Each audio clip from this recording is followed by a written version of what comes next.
Happy Thanksgiving, everyone. You know, this holiday really does get shafted when it comes to TV specials, doesn't it? I mean, pretty much every show ever made will have at least one Halloween and Christmas episode, but most shows are lucky to get one Thanksgiving one. And in a way, it makes sense. Halloween and Christmas are not only more marketable with the decorations and all that stuff, but they are pretty universal, where most countries don't have a Thanksgiving, and the ones that do usually celebrate for different reasons than we do here in the US. So I guess it makes sense that few shows bother with this holiday. But there was one show that managed to have a Thanksgiving episode for almost every season of its 10-season run.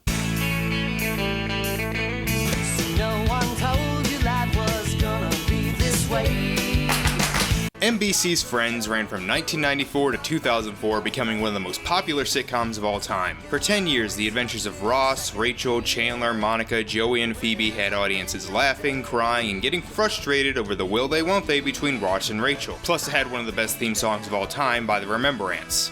I know what I said. After it ended, it never stopped being popular. I mean, reruns aired all the time, but it seems over the past few years, people my age and the millennial generation and the slightly older Gen Z kids have become obsessed with this show. And it makes sense. The main characters go through a lot of things people in their 20s and 30s go through, from dating, working crappy service jobs, trying to move up career-wise, becoming financially stable, and attempting to start a family. But it's all wrapped up in a sort of optimistic view that if you work hard, you can do well in life, which is something a lot of us really want right now. But anyway, this is one of the few shows you can point to that had more Thanksgiving episodes than Christmas or Halloween. In fact, it had one episode for almost every season. And so I figure, for this Thanksgiving, why not look at those? Just a little something different. Not like full in-depth analysis, but just discussing how they incorporate the holiday and work as an episode overall. Just have some fun, because I just spent a month talking about Halloween episodes and being chased by a demented figure in my imagination that takes the form of a DVD of a crappy blockbuster. I need something fun and easy. And for those of you who think this is me selling out or jumping the shark,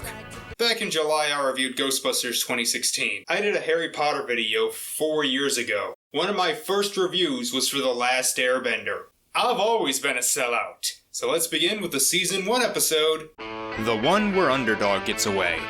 With Ross and Monica's parents going to Puerto Rico for Thanksgiving, she agrees to make dinner for the two of them. She invites Phoebe as well, since her family celebrates Thanksgiving in December. Joey's supposed to go home, but due to an embarrassing advertisement he modeled for, his family uninvites him so he joins them as well. And Rachel's going skiing with her family. Chandler, on the other hand, is boycotting Thanksgiving food.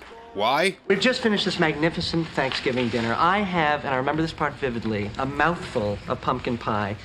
And this is the moment my parents choose to tell me they're getting divorced.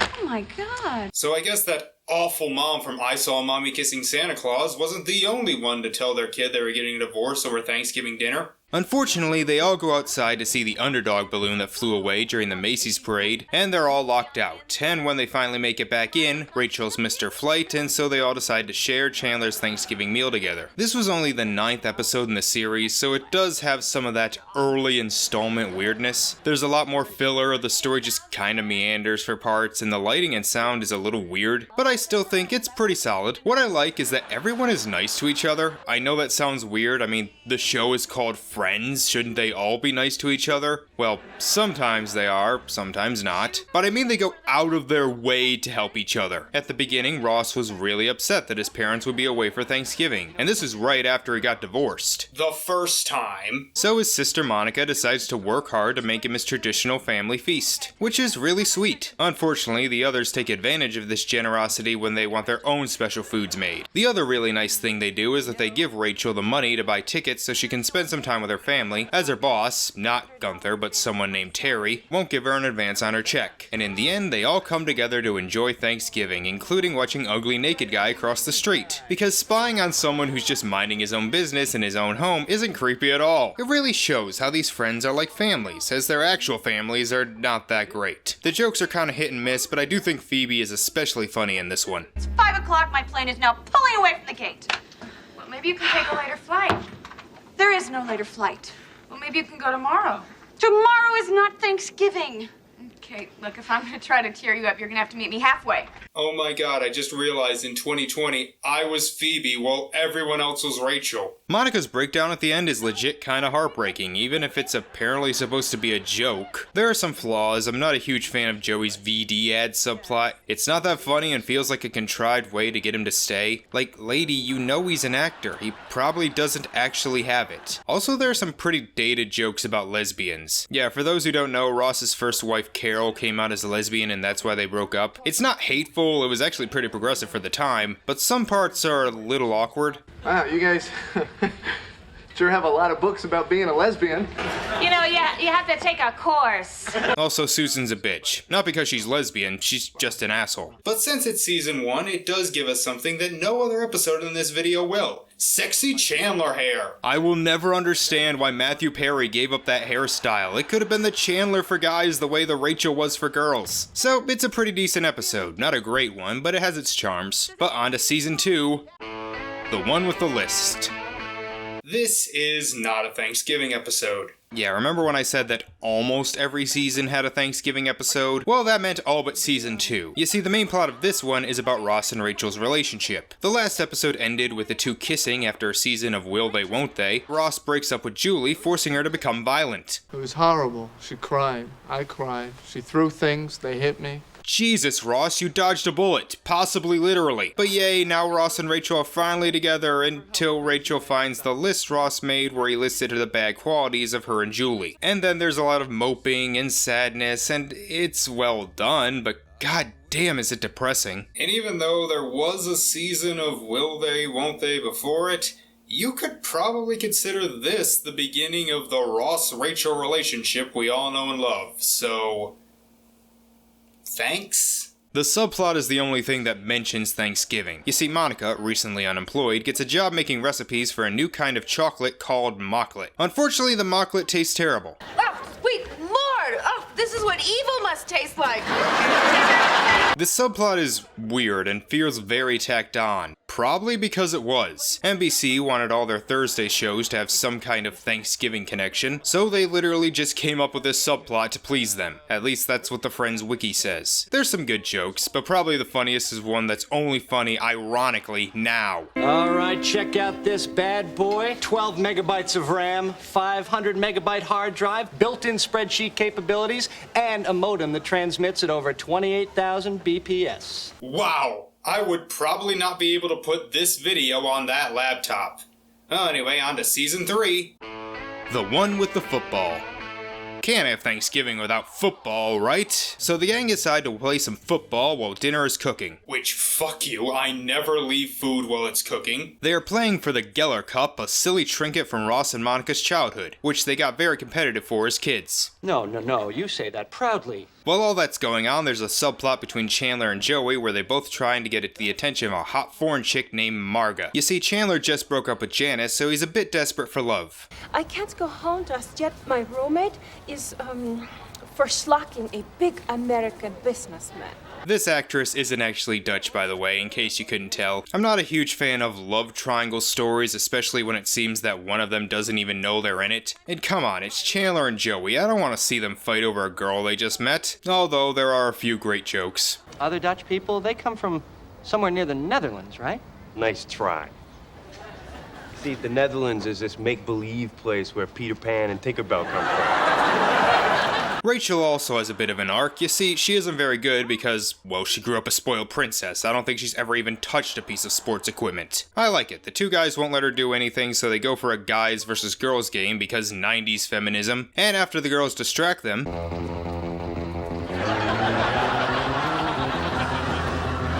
Because guys can't control those hormones. whatever. Jennifer Aniston is fucking hot in this episode. 90s Jennifer Aniston in a backward baseball cap without a bra. That alone should have distracted the guys and also Phoebe because she is bi and no one can tell me different. And it all ends in a stalemate with Ross and Monica spending the night fighting over the football. This episode is great. While I'm not a huge fan of the Joey Chandler stuff, the football plot is a ton of fun with a lot of great humor.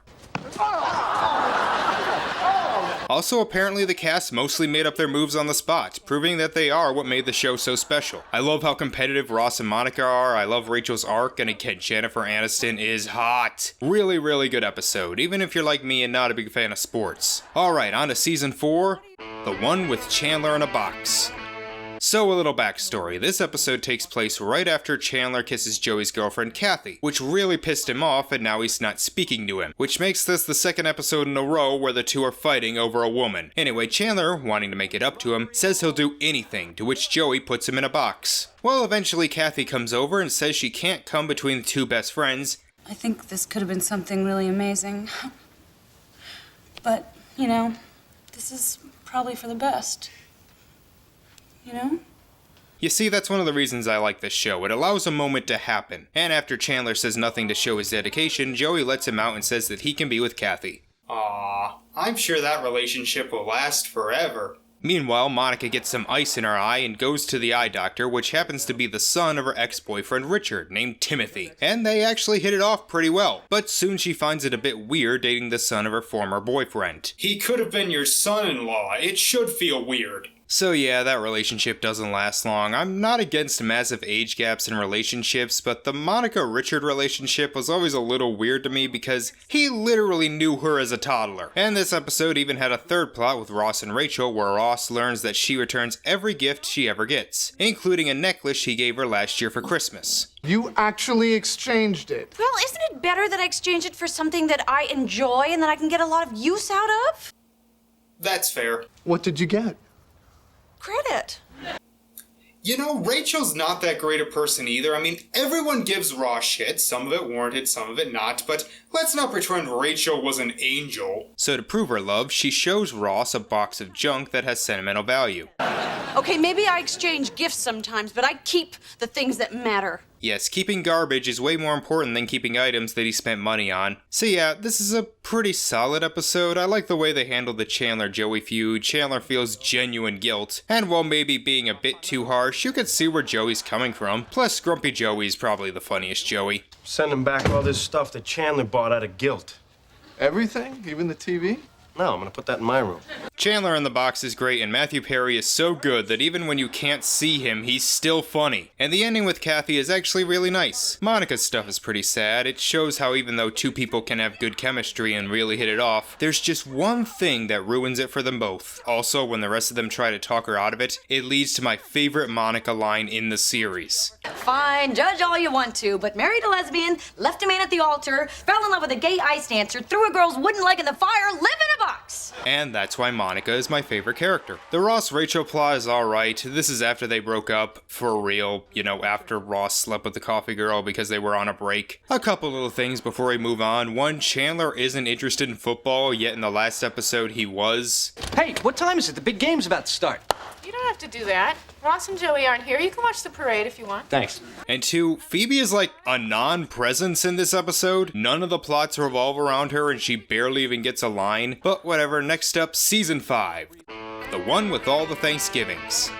Ah, flashback episode. So after being stuffed from Thanksgiving dinner, something we can all relate to, the group goes on about some of their previous Thanksgivings. Some of them are just short and funny, like Phoebe, who apparently in a past life was a nurse during the Civil War. And a couple years before the show started, Joey tried to scare Chandler by putting a turkey on his head. Because if it was good enough for Mr. Bean, it should be good enough for Joey. Although I do like how it tries to make them look close to how they did in season 1.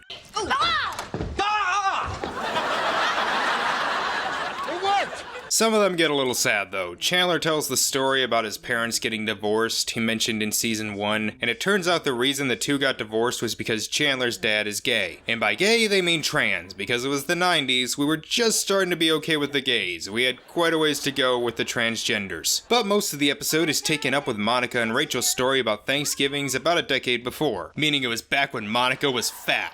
As someone who grew up obese, I don't find this offensive at all. If you want me to get offended by fat jokes in the 90s, stop doing them in 2020. Rachel and Chandler come over for the Geller Thanksgiving, and yes, I do love Chandler's Flock of Seagulls hair. Although who cared about Flock of Seagulls in 1987? This was at a time when the actors could still play late teens, early 20s before it just became creepy and sad. And the makeup is pretty damn good. I believe that's Jennifer Aniston's nose. Well anyway, Monica overhears Chandler calling her fat, which really hurts her feelings, enough that she doesn't want to eat anymore.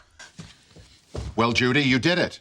She's finally full. For those out of the loop, or don't remember, this was the season where Monica and Chandler started dating, so this hits extra hard. But don't worry, she kind of got revenge the next year. Both Rachel and Chandler come over again, Rachel with a new nose and Chandler with new hair. And Monica looking a little different as well. Hi, Chandler. Oh, come on. Who could lose that much weight in a year? Touché.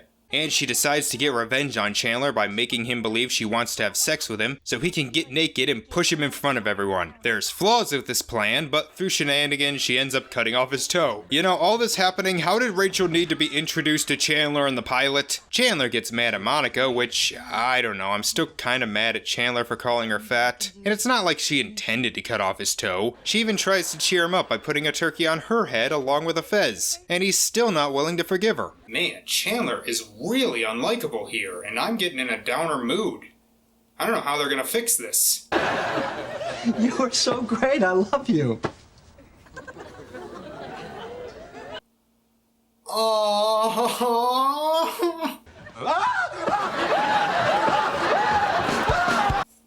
This episode is great. I mean, the comedy alone is some of the best in the series. There are so many good jokes. And a lot of them are those prequely, it's funny because we know what happens later jokes. Her name is Carol, and she's really pretty and smart.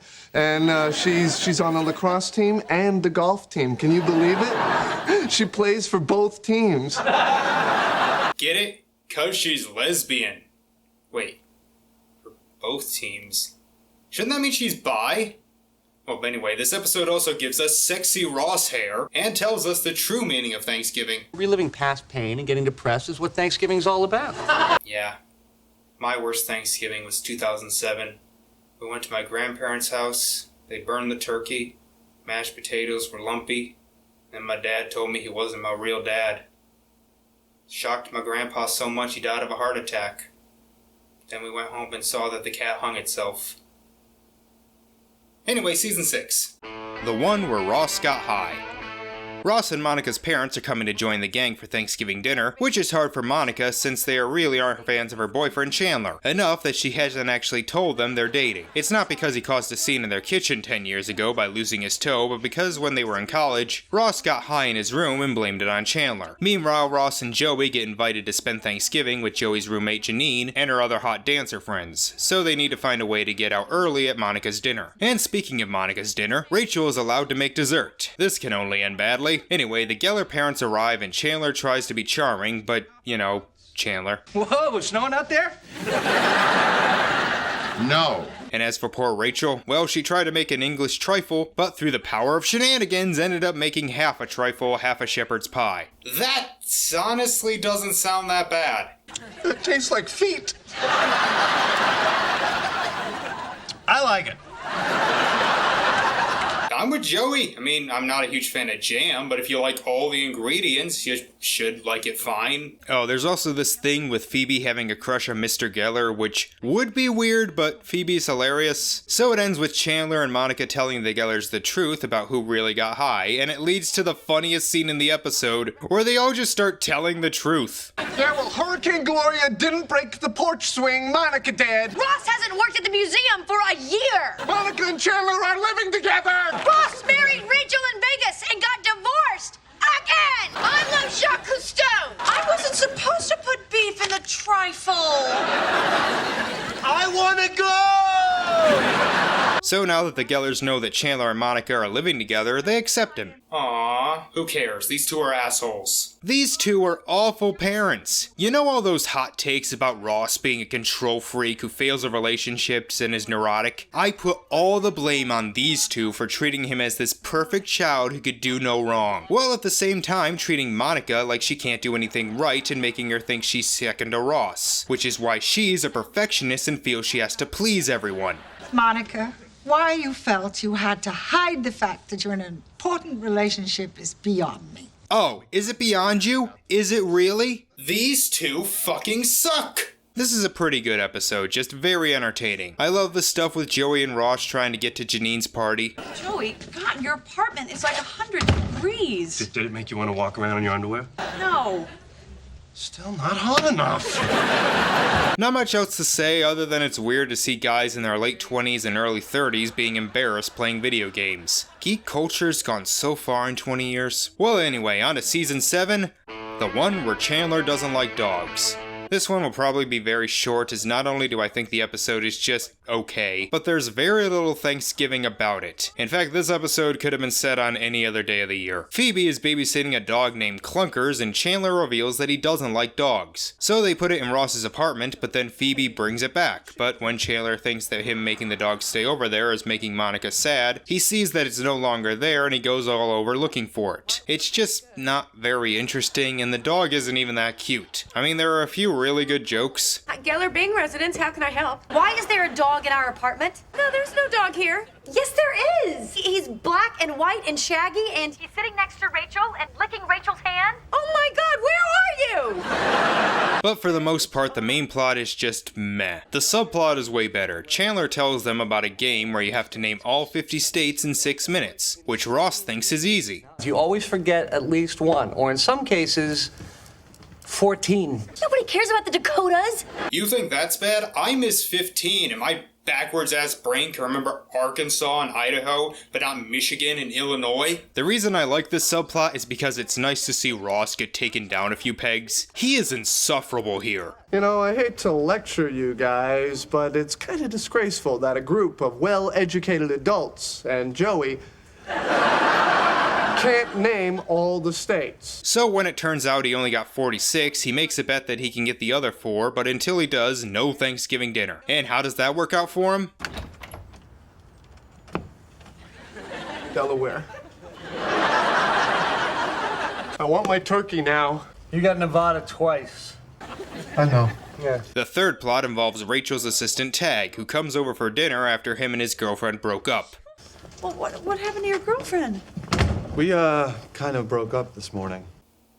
Okay, who broke up with who? Because you broke up on one of the 3 sacred days. Christmas, Thanksgiving, St. Patrick's Day. You don't break up on one of those 3 days. And it ends with them kissing and becoming a couple. You know, with her assistant, her employee, starting a relationship with someone she holds power over. Something that if Ross did, there would be hot take articles all over calling for him to be Me Too'd. Yeah, the episode is fine. I like Joey's moo point gag, and it does have sexy Chandler glasses, so it's worth watching despite barely having anything to do with Thanksgiving. So on to season 8, the one with the rumor. For those who don't know, this is the first season after Chandler and Monica got married, and the one where Rachel was pregnant. She even gets some maternity clothes from Phoebe. I only bring this up because it leads to a great joke later. Monica invites an old high school friend named Will over for Thanksgiving dinner, a kid who, like Monica, used to be fat but lost most of the weight. And who plays this Will character? Hey! Holy shit, it's Leonardo DiCaprio. Yes, Jennifer Aniston's husband at the time, Brad Pitt, guest stars, and he is awesome. I love everything having to do with this character. I love how Phoebe objectifies him. Come on, Will, just take off your shirt and tell us. I love his comedic outbursts. Well, but you've worked so hard. Yeah. Okay. I love his hatred for Rachel as she teased him when they were kids, enough with him and Ross to make an I Hate Rachel Green club, which really upsets Rachel as she's currently pregnant with Ross's baby. And while in that club, they set up a rumor about her. Said that the rumor was that you had both male and female reproductive parts. Okay, is that joke a little dated and somewhat problematic? Maybe, but not as much as this one. You must have lost like 150 pounds. Yeah, I'm gonna be in one of those Subway sandwich commercials. Rachel tries to explain that she never started any rumors about Ross, but it turns out she did, saying he made out with the 50-year-old librarian, Mrs. Altman. How did you know that? I'm sorry, what? It's true? No. Yes, it is. I saw you guys going at it behind the card catalog. What were you doing in the library? They had magazines. No. Can we please discuss that a 50-year-old school employee kissed a high school student? Well, I guess we can't blame them too much. It was 2001. It's not like this kind of thing was talked about back then. Oh, wait. But the two make up and all ends happily. Don't worry, we still have 2 seasons of bullshit before they get together. Unlike a lot of other Friends episodes, this one mostly only focuses on this one story. The only small subplot involves Joey, who has to eat an entire turkey by himself. It's really funny and leads to a great payoff to that maternity clothes thing from earlier. All right, where's that turkey? This episode is absolutely fan-freaking-tastic. One of my favorites of the series. It is hilarious. Every joke lands, and over half of them are laugh-out-loud funny. And on top of that, I love Joey's challenge to eat the turkey, Will and Rachel's feud, and Brad Pitt is sexy. Did you know he was like 35? God, I hope I look that good in my mid-30s. Does it have a few dated elements? Yes. Hey, is that why you guys used to go up to your bedroom and lock the door? Yeah. A little relieved, I gotta say. But damn it, everything else in it is great. You want me to call everyone in the entire school and tell them it wasn't true? Yes. Could you also tell him I'm skinny now? Yeah, I want to do that to all my high school classmates. Anyway, on to season 9. The one with Rachel's other sister. This was the season after Rachel had her baby and Chandler was living part-time in Tulsa for some reason. So Rachel's other sister Amy, played by Christina Applegate, comes to visit for Thanksgiving dinner and basically keeps proving why she's awful and terrible and should never be around people. It's Emma. It's a girl?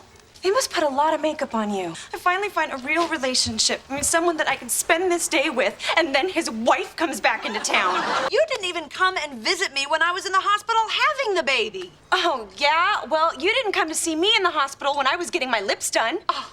Yeah, I'm just gonna come out and say it. This episode's not that great. It's not bad, there's still enough to like, but this character is so obnoxious, so spoiled, so mean, that I don't love to hate her. I don't laugh at her, I just want her to go away. I get that she's supposed to show what Rachel could have turned out like if she had married Barry and stayed in her life of privilege, because, you know, we didn't see that in the one that could have been, and she was nowhere near as awful there. She even leads to some fights between the group, as when she says that if Ross and Rachel die, then she should get Emma, but they say that Monica and Chandler were get her. But then they reveal that if Monica died with them, Chandler would not get Emma because they don't think he's good enough. Which is bullshit. Chandler is way more stable than Monica. I mean, Monica's my favorite character. But I mean, Chandler wouldn't make a great single dad, probably, but at least the kids wouldn't be fucked up from their mother's OCD. Also, if there is anyone who has no right to judge others for not being very good at parenting, it's Ross and Rachel. By the way, Ross, where's Ben? You know, your son who disappeared after Emma was born, played by Cole Sprouse if you can believe it. Eventually, Rachel and Amy get in a physical fight, but they wake up and Rachel even gives Amy her Ralph Lauren discount. Awesome, so I'm sure this character learned something, right? You put holes in my baby's ears. Yeah, well, at least now people know she's a girl. Yeah, that's what I thought. Even the subplots show how much Flanderization has taken effect at this point. Monica's OCD levels are off the chart. Chandler wants to use the fancy china for dinner, but she wants to save them for a special occasion, like if the Queen comes to visit. She eventually agrees. Wait a minute, this isn't the china we picked out. I know. After you left the store, I chose different ones. Oh, come on. Monica and Chandler are supposed to be the healthy relationship. Then she spends dinner basically controlling everyone's eating, and in the end, all the plates break anyway. That's just mean. Joey's dumbness is also amplified as he's forgot that he was supposed to be in the Macy's parade with the rest of the cast of Days of Our Lives. I can't believe I forgot. I usually write stuff like this down on my arm. Oh, stupid long sleeves. So he tries to come up with a lie and he gets off the hook, but then his dumbass lets slip that Chandler broke all the plates. Even Phoebe's wackiness has been up to ridiculous levels. I need a good lie. Oh, okay. How about the whole man walking on the moon thing, you know? you can see the strings, people.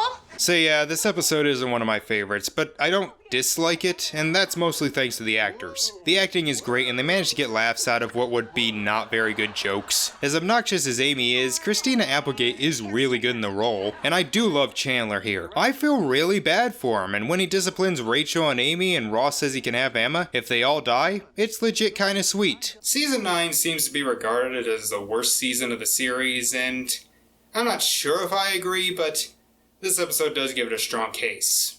Anyway, on to Season 10. The one with the late Thanksgiving. Monica has decided not to host a Thanksgiving dinner this year, but Phoebe manages to convince her very easily. Thank you, Phoebes. Sure. It's just as well. I mean, last year wasn't very good. I think she's losing her touch. Hey, don't put the blame of last year's mediocre Thanksgiving on Monica. That was all the writers. And thankfully, for the final Thanksgiving episode, the plot is kept very, very simple. You see, Joey and Ross come in announcing something. Hey, you'll never guess what Joey has. Gonorrhea. No, he actually has tickets to a Rangers game. Do games happen on Thanksgiving Day? I mean, I get football, but who the hell wants to watch hockey on Thanksgiving? Actually, I might. That kinda sounds like fun. So Chandler says they can't because it'll mean they'll miss dinner, but the two go anyway, leaving early. Meanwhile, Phoebe asks Rachel to enter Emma in a baby beauty pageant. That's the creepiest thing I've ever heard. Yeah, it is. Why are those a thing? Oh, Phoebe, listen, I think we gotta go. This place is really freaking me out. I've been watching this guy over there. I don't think he came with a kid.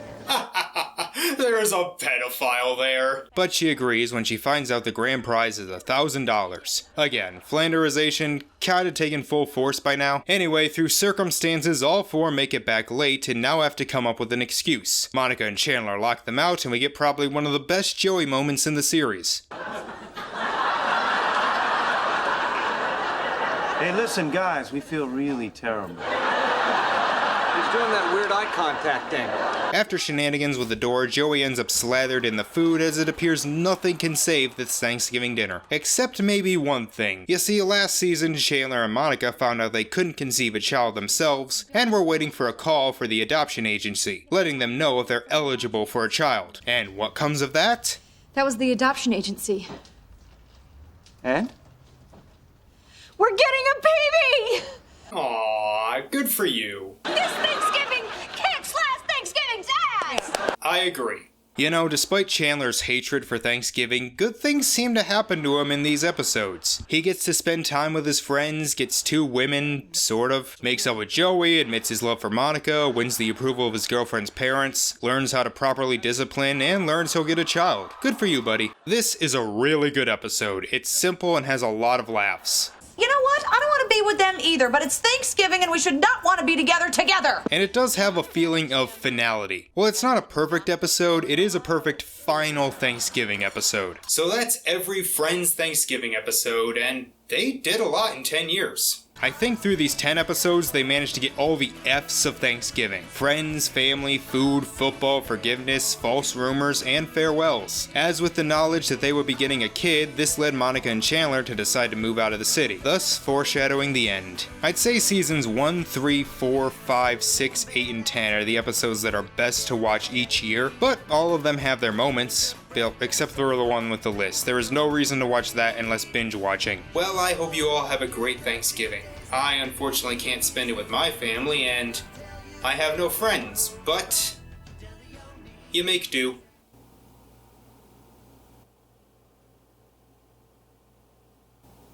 You know, I'm your optimism. I'm here to give you hope, not just someone for you to complain to and pretend you're not alone. Yeah, and Dark Shadow was supposed to be my inner troll and somehow became my dark side. What's your point? Speaking of Dark Shadow, can you tell me why Alien Origin is attacking me again? I thought we handled that. We did, and I know why he's attacking this time. Oh, good. Why? Not telling you. Why? Because you already know. Otherwise, I wouldn't know. You just have to come to terms with it. Huh? You won't admit to yourself why this is happening. Eventually you'll have to. But how? Fine. We're gonna have a lot to talk about next month with how crazy this year has been, aren't we? Yep. Anyway, what's for dinner? The Joey Special. 2 pizzas. Half pepperoni, half sausage? No, half anchovies, half pineapple. Of course half pepperoni, half sausage.